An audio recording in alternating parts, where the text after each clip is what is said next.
share this. Okay, so like I was saying, now this is the reason why the senior guy is narrowing down his structure to architecture and components. Why? Because he understands that um, this software is going to evolve, and we've defined software to be a set of instructions. So what he understands is we might change those instructions tomorrow, but he wants to be clear on how that change is going to happen, where it's going to happen, so that if there is a new objective, remember we mentioned that the software is set of instructions and objective, right? So we are still on the instructions part. We are trying to break the instruction down. We are still going to get to the objective. Now, the objective is what it's going to do, right? The software is meant to do. So if the objective changes tomorrow, it means that those instructions need to change as well. For example, if we build an app and the app is supposed to allow us to change our profile picture by selecting photo in our gallery, right? That's the objective. If the objective changes tomorrow and say, no, we don't want you to change your profile picture. We are going to give you a default profile picture, right? So meaning what we've done regarding profile picture, that instruction, we need to now remove it. Now this guy, in quotes, senior, wants to know, where am I going to make that change? Is it going to be on the UI, that's the user interface? Is it going to be on the networking side? Is it going to be on the data structure side? He wants to be clear. Where is this change going to happen? That's the reason why they narrow down their understanding of software down from instruction to structure to architecture and then the components that make up that architecture, right? And in addition to that, one thing they are aware of is the fact that when a software begins to evolve, right, the word that is being used is um, the software is scaling. Let's use the word scalability, right? The software is scaling. And this is regards to, we are adding new features, we are removing some existing features, we are changing how some existing features should behave. All of that, scaling. You agree with me that a junior developer doesn't really care about scaling. He doesn't care whether the software should scale or not. All they are interested in is that one they are seeing that is working. That should be it. But when you get to the senior level, which is basically what we are journeying to, right? You want to be able to apply to a company that has built an app that is being used by 1 million people. Now, the way you approach a software that is being used by 1 million people is different from the way you approach your personal project that maybe is being used by you and 5 of your friends. Two different things. So one thing the senior guy is conscious of is the fact that there's scalability attached to whatever they are building. They know that it's going to scale. So they make room for it. That's the reason why they narrow down the structure of those instructions down to tiny little bit of it. So this is basically around the set of instructions that make up the software, right? Now, that is just one part of it based on the definition we are working with. That is, a software is a set of instructions to achieve an objective. So the instruction is basically what we are still analyzing here, right? Okay, so the second part of it now is the objective, right? And if you're working with a company, the objective is basically what the business wants. It's a combination of what the business wants and what the user wants, a combination of those two. So there has to be a common ground between what the user wants and what the business wants. So the developer is working with those two objectives.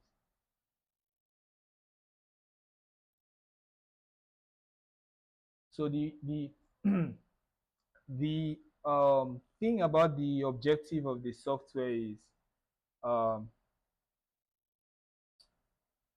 it helps to define the value of the software. It helps to define the value of the software. So what we basically need to pay attention to about the objective of it is three things. One, it defines the value. The second one is it speaks to the business objective. The third one is it speaks to the user's objective as well. So, so that means if we have um, the objective here, right?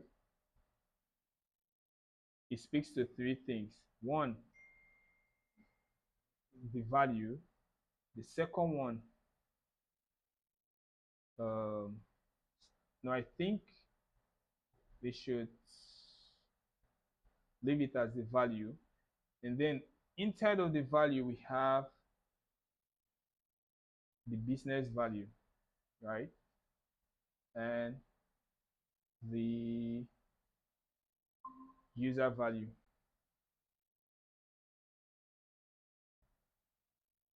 Now, why we have two values is because there are cases where you can build an app and people are going to like it.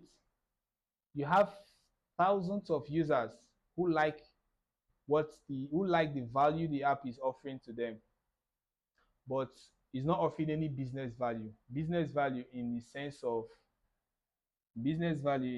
of let's use money. Is the app is not making any money, but people like it. On the other hand, you might build an app where people have paid to use it, or some persons have paid to use the app, or are paying to use the app, but the number of people using it are very little.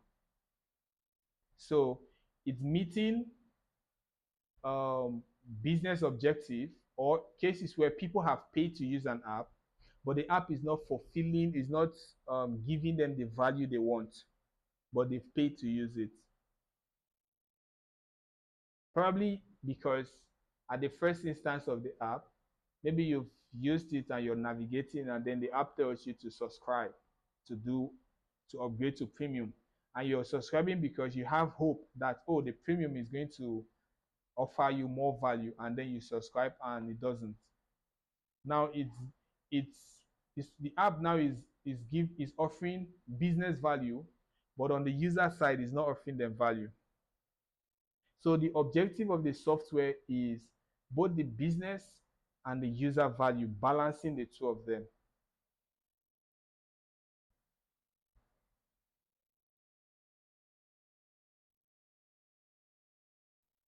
So one one thing I believe about software development is, which I think it's something every developer should pay attention to, my opinion, is the fact that um, the aspect of building a software is basically 10%, 10 to 20% of coding, and 80% of understanding.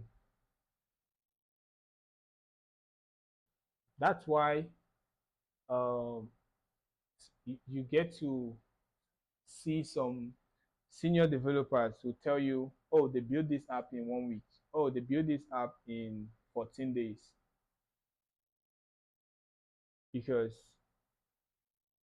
the aspect of coding is just like 10 to 20%. If you don't understand what you're writing, it even make the case worse. Because at the end of the day, you are going to come back to that piece of code you've written, and then you're now wrapping your head, you're wondering, what did I write? What does this thing mean? You're looking at a function you created, you're wondering, what does it mean? Or there's a bug you encountered, and you've spent 3 days to identify or to fix it. And that bug may just be because you don't understand that you don't understand maybe a function you were using or a class you were using, you don't fully understand what it is, but you went ahead to use it anyway, maybe because you saw it in a tutorial or you saw it on Google, someone uh, did a sample project with it, and you went ahead to use it without fully understanding it, and it now is now causing a bug in your app, and you've spent days to fix it, whereas you would have spent less time to fix it if only you understood what you were doing. So building software is 80% of understanding.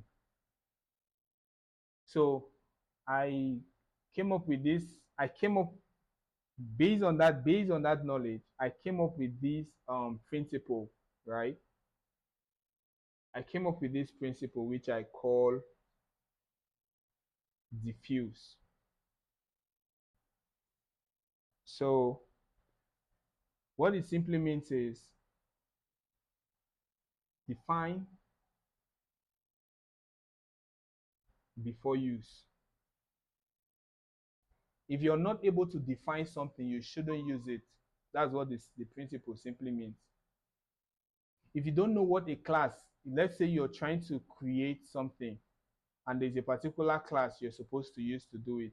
If you don't know what that class is, if you can't define that class, define it in the aspect of what and the what, the why, and the how. These three things. If you can't define that class based on these three things, you shouldn't use it. Why? Because you're rather creating more disaster in the code base. If you can't define it, don't use.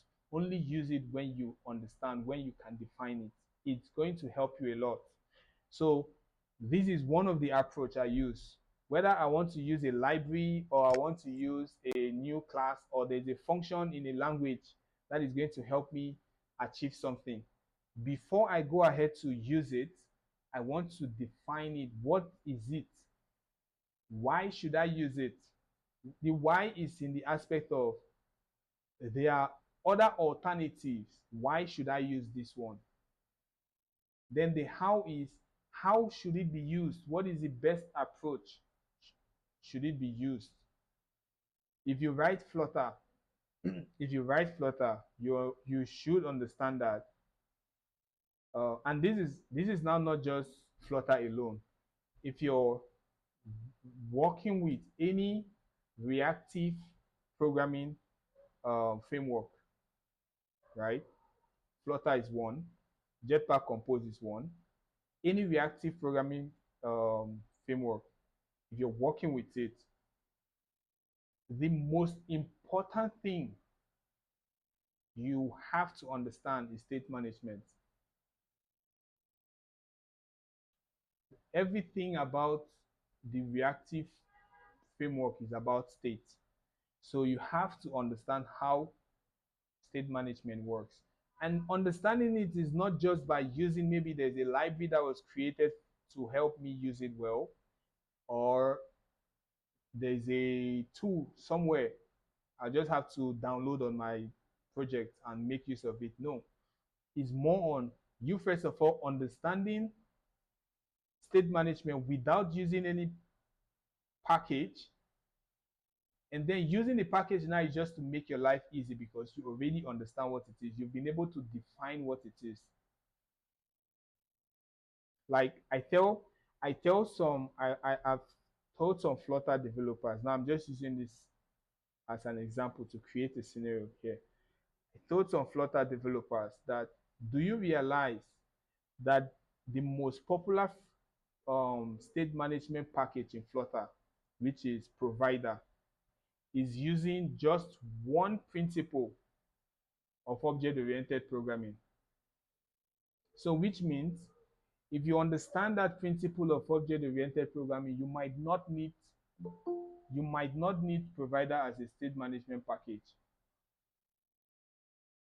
Now, and then I went ahead to explain to them why. Because the developers that created the package for you to use, right? They went ahead to understand what state management is detailedly, using all the available APIs, classes that Flutter has provided, right? Created something and then they called it provider, and then made a simple version of that details they have understood about the framework. They created a simple version of it and called it provider and then gave it to you and say use.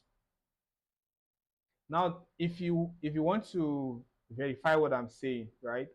When you download or when you install the package in your project, right? The entry class that provider makes available for you, try to dig deep and see what is happening inside of it. You realize that everything inside of it is basically what the Flutter framework provided for you. It's just because maybe you as a developer, you're just lazy, so we choose to use the library or the package to make our life easy. And the thing about packages or libraries is you're limited to just what the package provides for you. Maybe you've not encountered a scenario where you install a package into your project, right, to do something for you, and then you realize that you want to customize the package based on your need or your use case, and then you cannot customize it. You can't customize it. Most of what I've seen from some developers is when they cannot customize it, they go ahead to look for another one that they can customize. So they are jumping from one package to the other.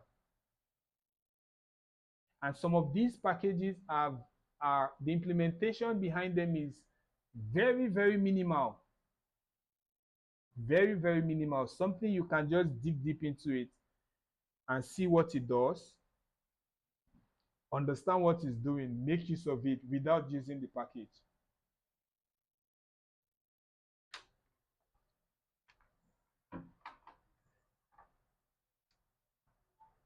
Right? So um any does anyone have a question so far? Hope I'm not going too fast. Nobody. Okay. So, like I was saying, we've understood that um, the objective of the software, right? The value of it, the business value and the user's value. And then I went ahead and I was saying that why what I'm saying here is important is because the aspect of building a software is 80% of understanding and 20% of writing code. And with this statement now, right? There's basically two ways. If you're looking at being a good developer or a senior developer, right? I came up with two approach anybody can follow if you want to be a senior dev based on the framework or the language you're using, right? And let's say this is approach to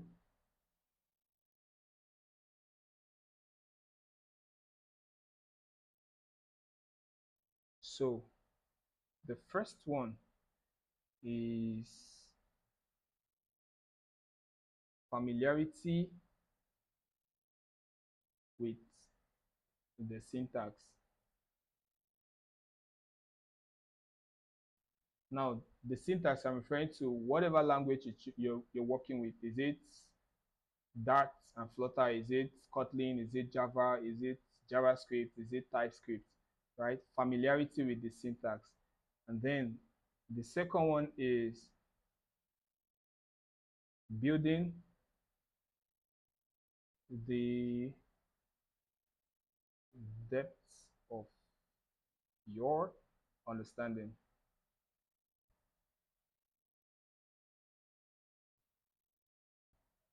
So this first one here is the 20% I was talking about. The second one is the 80%. That is what makes senior developers. Now,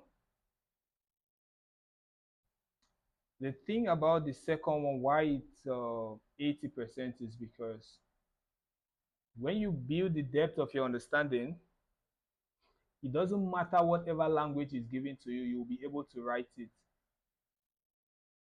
For example, when you build let me give you a scenario here. When you build the depth of your understanding when it comes to mobile development, now I'm not referring to you're working with Flutter, you're working with Swift, you're working with Kotlin, or you're working with React Native. No, mobile development in general, right? When you build the depth of your understanding, regardless of the framework or the language that is being given to you, you will be able to write in it, or you will be able to work with it. Yeah, Eugene, you have a question? Yeah. How exactly do you build depth, like depth in general for mobile development? Or Okay. like when you say build your depth in understanding, Yeah. you've mentioned not in particular languages, but just general programming principles when it comes to Android or Yeah. All right. okay. So, yeah, that's basically what I was referring to. When it comes to mobile development in general, not specific to any language or any framework, in general. So when you have that, you'll be able to write in any, or you'll be able to flow with any framework or language that is given to you.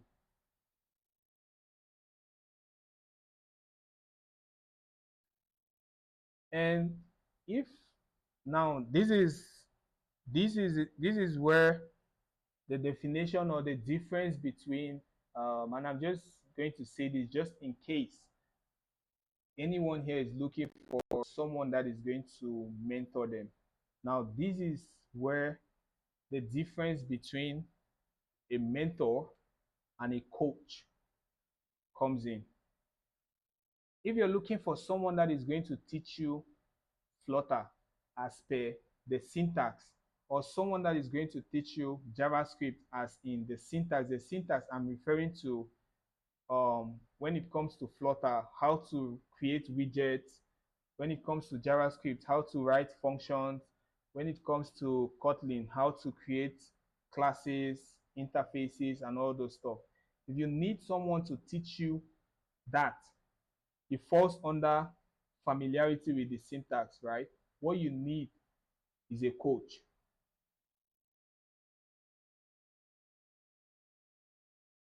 right? If that is what you want to learn or you want to get good at, what you need is a coach. If you're looking at building the depth of your understanding, what you need is a mentor. Why? Because the second one, right, is mostly about understanding. And when it comes to understanding, right, most of what you're doing is you're asking questions. Why? Why? When they say architecture, why architecture? When they say MVVM, you're asking question, why MVVM? When they say provider, why provider? When they say um, TypeScript, why TypeScript? Most of what you're doing is you're asking questions. And those questions are going to help you understand the thing better so that you can make better decisions. That's basically what you're doing. And so, with the aspect of building the depth of your understanding, it's most for like the factors around it. You have things like principles that guide software development. You have things like concepts. When you hear of object-oriented programming, when you hear of functional programming, when you hear of clean code, when you hear of architecture, you know, all these principles, the same like the one I stated here, diffuse, basically is still a principle. So that is what you're going to be doing when you're building the depth of your understanding and principles, concepts, and mechanisms. These three things are basically what you're going to be doing in the understanding aspect. You you want to understand what is object-oriented programming. What are the details about it? What is functional programming? What are the details about it? What concepts can I apply when working with object-oriented programming? What concepts can I apply when working with functional programming? What mechanisms can I apply if I'm using Flutter and I want to interact with native code? Or what mechanisms can I apply if I am using React Native and I want to interact with um, system hardware? Basically, that's all what you are going to be paying attention to. So that is why I said, if that is what you're looking at, what you need is a mentor, because most of what you should be doing to the person is asking questions. So you meet someone that you, let's say you admire based on his experience, and you want the person to be your mentor, and you're on your journey to building the depth of your understanding. Let's say as a Flutter dev, what you want to, because I have mentioned that most of what your priority when you're working with Flutter is state management, right? You now start asking questions like, um,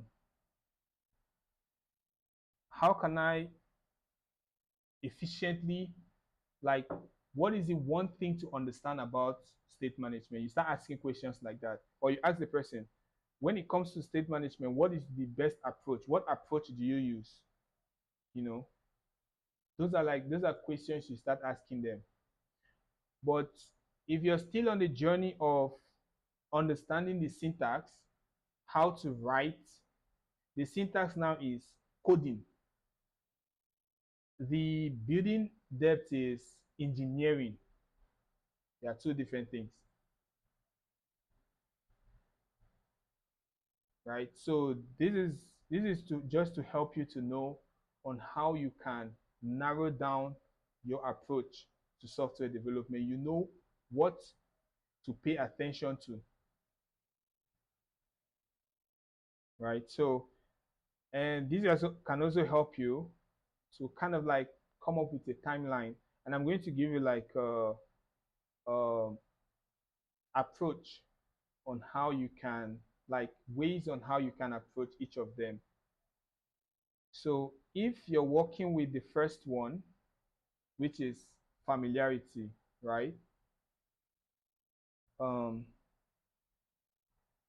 so let's say you're working with the first one,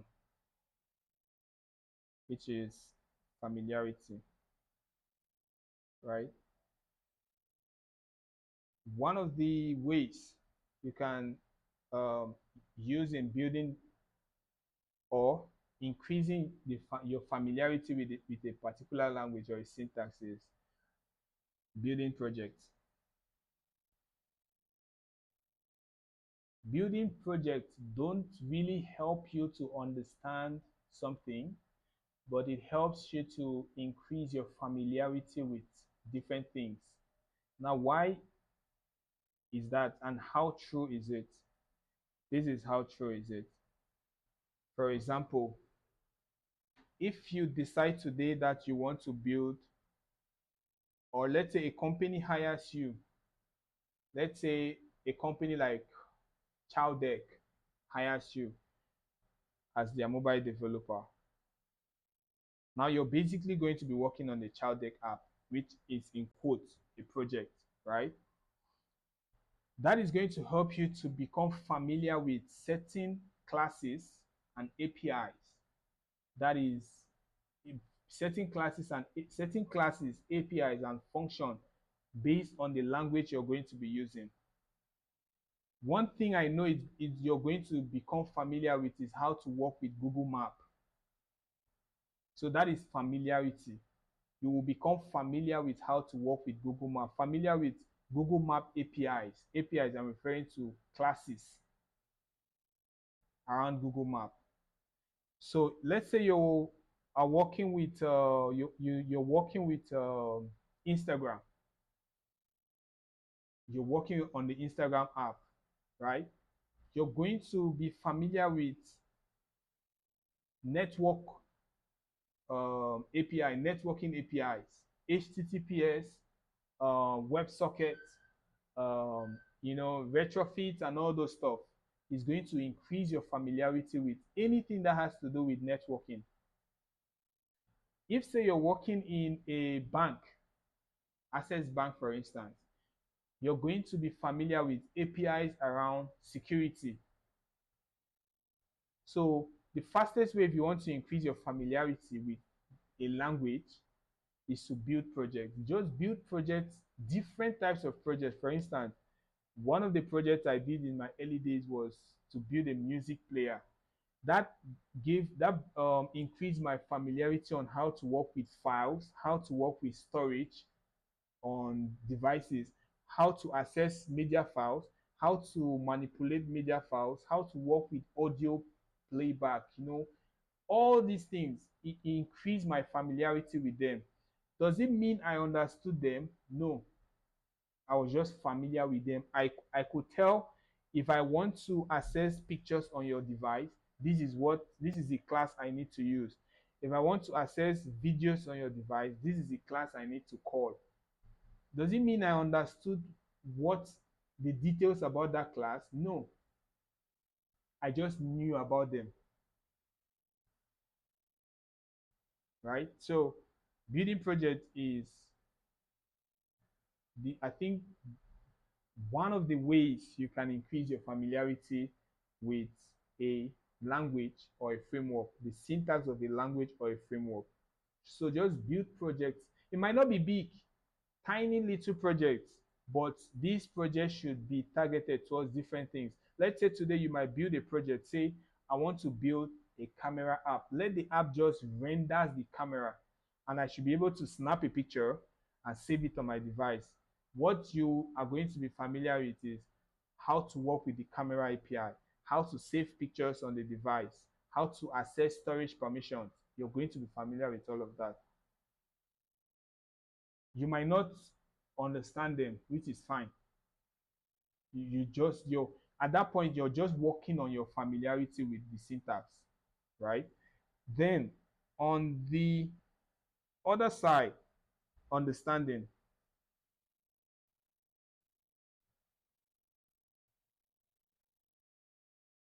right? We want to build our understanding. Now, what are we building our understanding on? We are building our understanding on the things we have discovered, we are familiar with. Say I discovered to work with Google Maps. I want to build my understanding around those APIs. What do I understand about Google Map API key? What do I understand about the camera API? What are some of the principles that I can apply to use them efficiently? I want to build my understanding on these things. And so, your approach to building your understanding is you have to read. If you have been running away from reading, sorry, welcome back. You have to read and most likely write. You have to read and write. So we are back again in school. Learning never ends. So you have to read and write. The question is, what are we reading? Well, you're reading documentation. You're reading documentation. You're reading um, articles. You're reading blogs. You're listening to podcasts by maybe senior developers, and you're reading other people's code. But the most, before you get to the last one, I think the priority here should be documentations, articles, and blogs. So with this, it's going to bring me to the conclusion of the understanding. I would say if you're working with Flutter and you want to build the depth of your understanding, pay attention to the Flutter documentation. If you're working with Kotlin for Android, pay attention to the Kotlin documentation and the Android documentation. If you're working with React Native, you pay attention to the React Native documentation and JavaScript documentation as well. If you can read books as well, that's fine. So you pay attention to those things, right? But then on a generalized angle, right? On a generalized angle, since I mentioned that part of what you're going to be paying attention to, or you're going to know, when it comes to understanding, is the principles as well. So with regards to that, on a general approach, right? You're going to be looking at um, objects,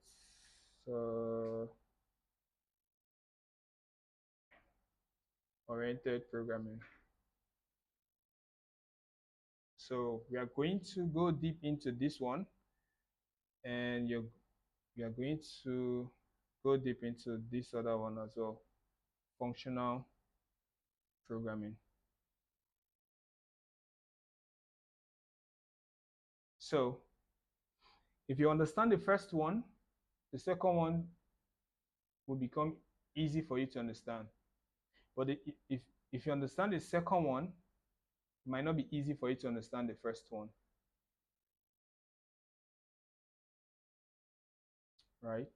And there are like approach to understanding them, but not to choke us with information, right? It's something we are going to look at in subsequent sessions.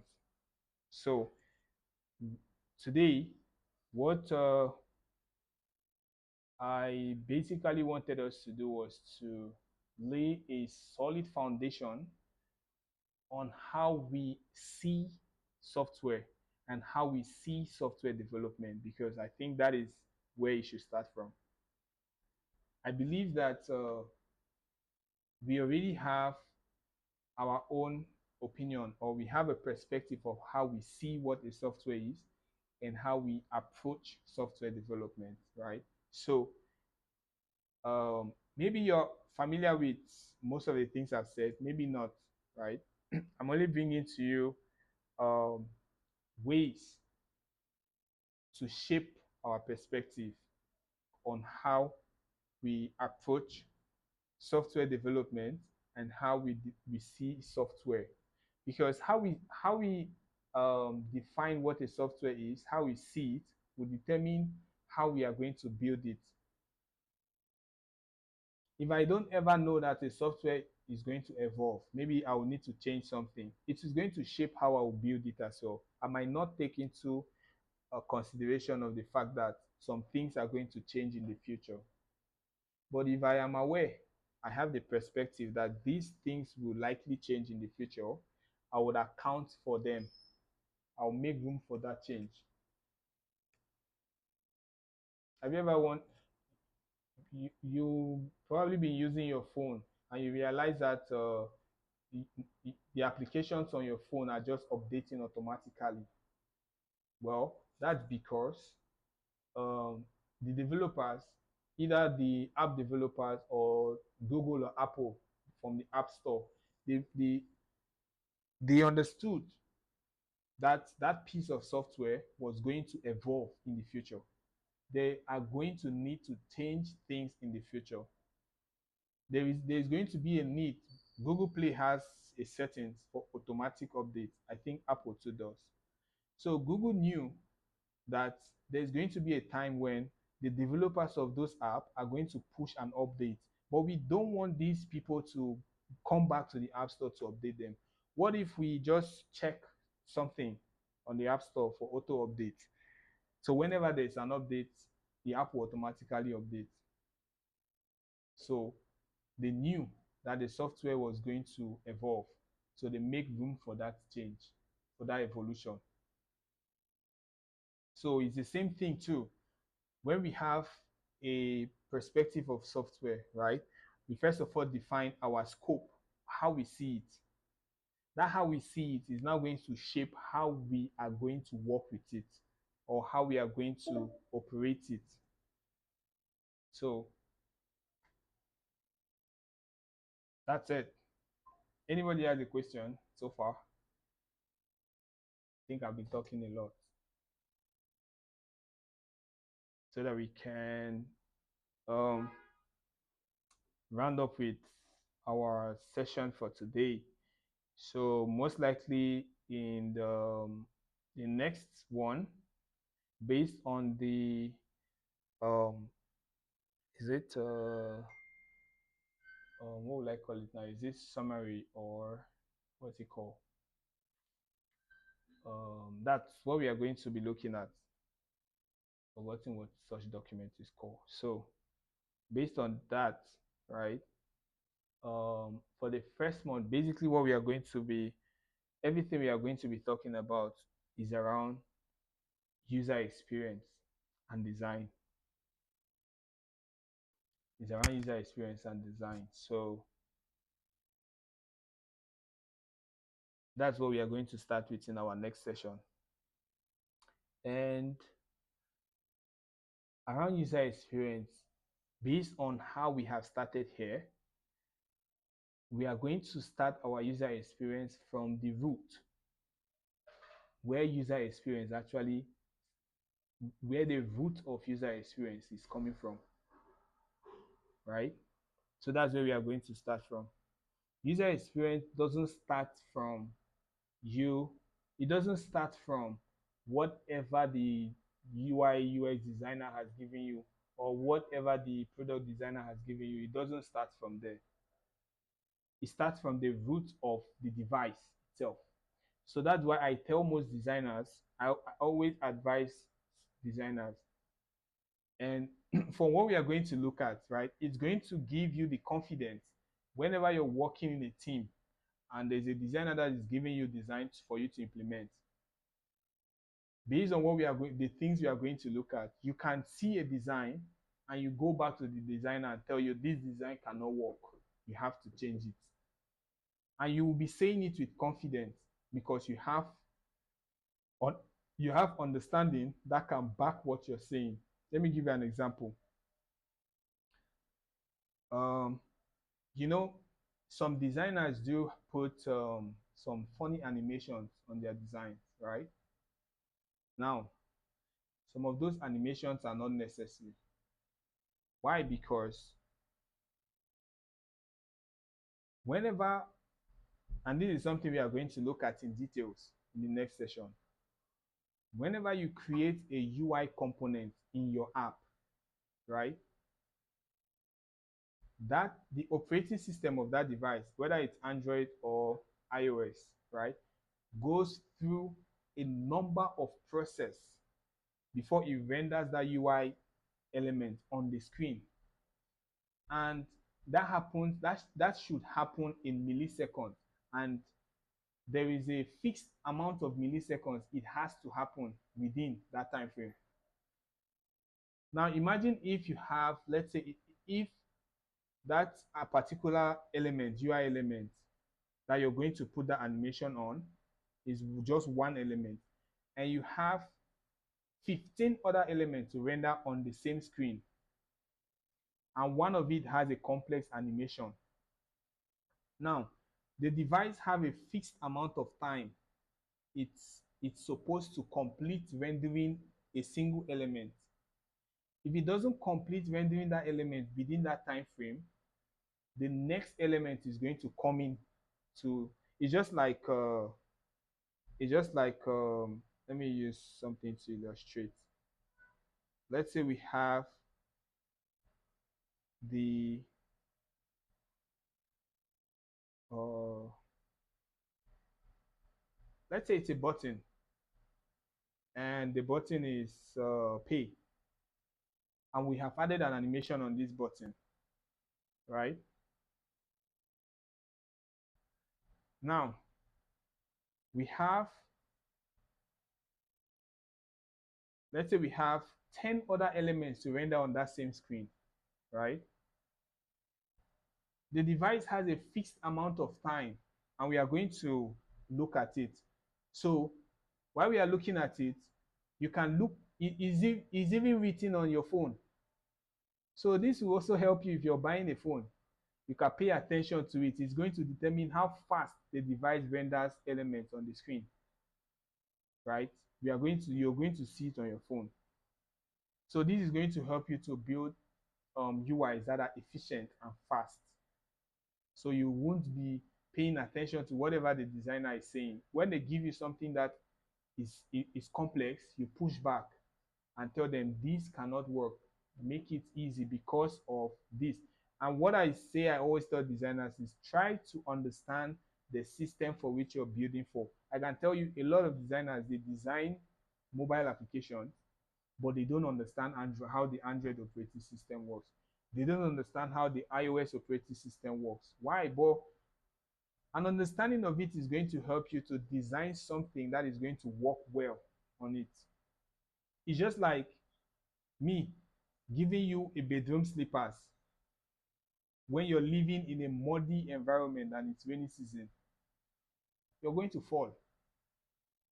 Now I'm giving you that slippers without understanding the environment you're living in. Now, if I understand the environment you're living in, I can't be giving you a bedroom slippers. I give you something that is going to stand the test of the mud. That's basically the same thing with most of these designers. They don't pay attention to the system, the software they are designing for is going to be running on.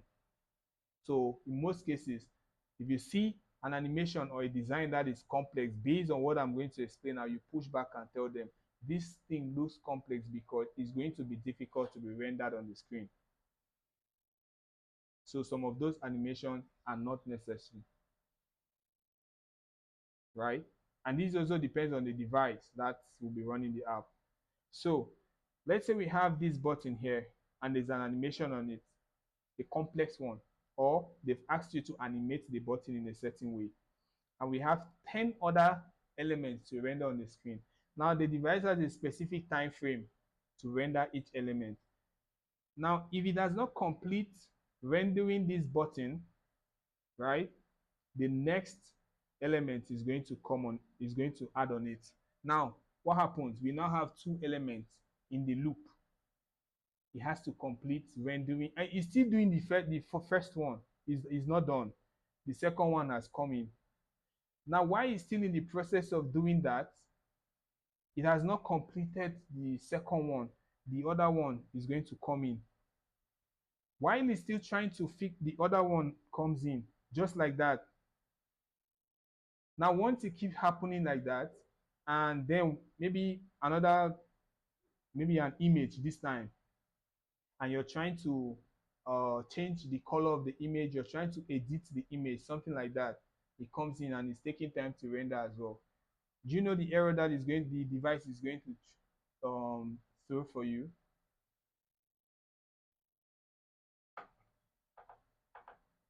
You're going to see an error popular on Android. App not responding. You must have seen that before.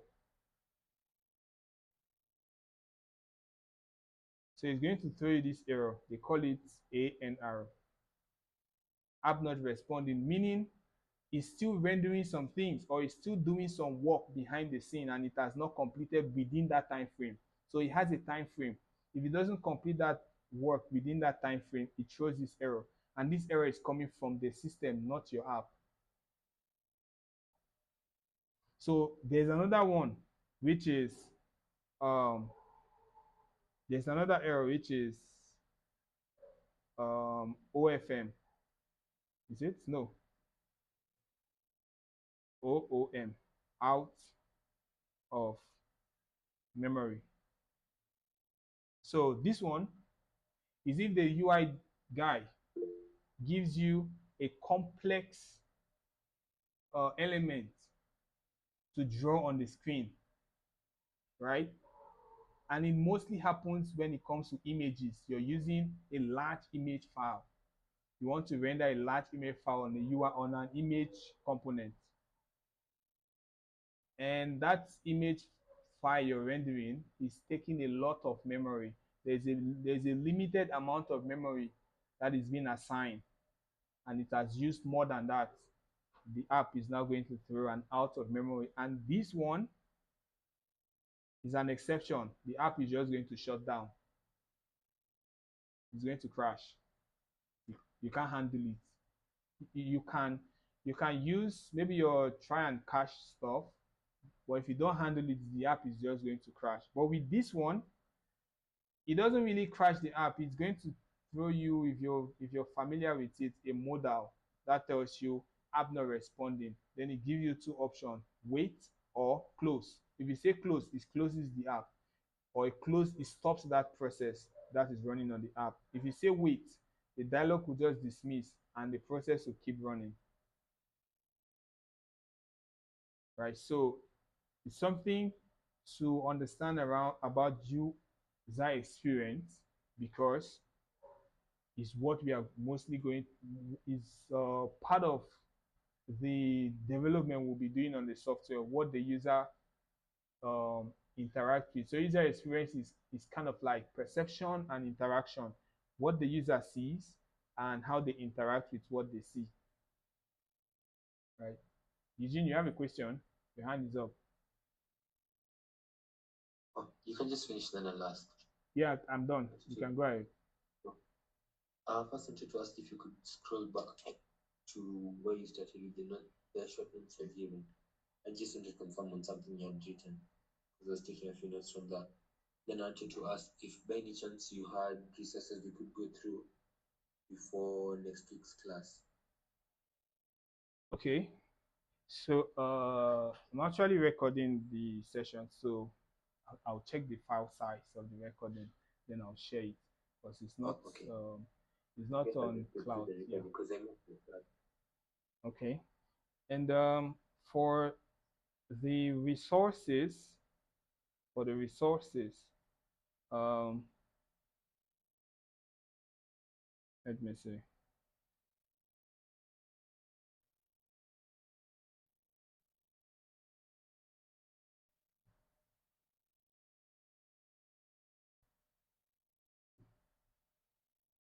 So for the resources, um, I'm going to say you should approach it this way. I believe we, we have already started writing, or we've already started coding, or I want to assume everyone has already decided on what framework or language they are working with, right? So, and I believe we have already been coding before now, maybe 6 months, less than or more than a year. So, based on what we've talked about here, with these two approach I mentioned here, right? So our next session is going to be next week Friday. So what I'm going to leave you with is, if there was a project you did before now, right? You go back to the project, right? You look at some of the classes you used, some of the classes you used in that project. Now, this is speaking to the second part, building the depth of your understanding. You go back to those projects, right? Look at the classes you used in that project. Let's say you're working with Android, Kotlin for Android, right? And you are building a music player, for instance.